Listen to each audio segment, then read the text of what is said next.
And to me, it's like American dream coming true. You know, this first time I officially filed in New Hampshire to run for U.S. Congress. I think I'm the first Republican in the country right now as a Republican candidate, but was born and grew up in communist China. So it's like dream coming true here. There's no country in the world I can do this. What should voters know about you in terms of what you bring to this race? I have been doing lots of education, speaking around the country. So some followers are from New Hampshire. They follow me on my Facebook page, YouTube videos, and Instagram, Twitter. And I do lots of speakings and also YouTuber interviews and national TVs.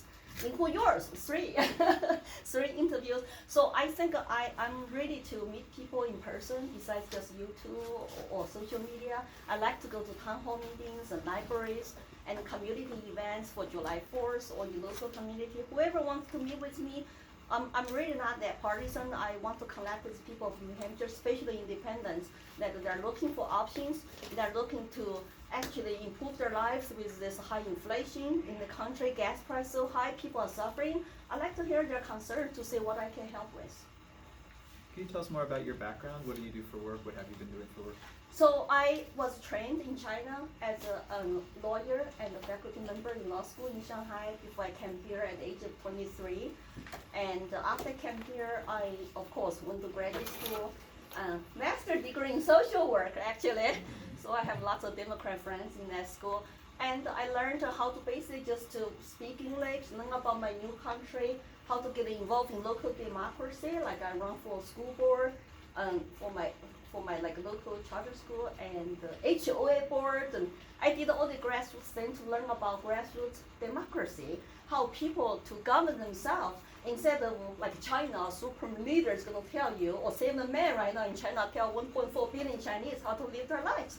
So I think I really value our American foundation, constitutional republic system, and I like to show people that this is the best way to keep our liberty and freedom and democracy in this country.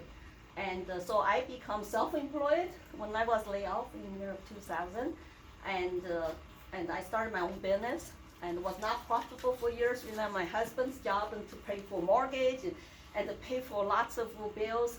But I finally become successful, become like an entrepreneur. I have 3 home business right now. One is residential real estate, and one is expert witness for like consultant on anything about China, and also professional educator and speaker to travel around the country to do interviews and provide motivational speaking to inspire people in this country to know about horrors of communism and socialism and tyranny, so they can get involved and to say, you know what, we don't want America to go down that path. That's what else I'm running for, because I'm running to stop United States from becoming the country I loved and to keep our American dream alive.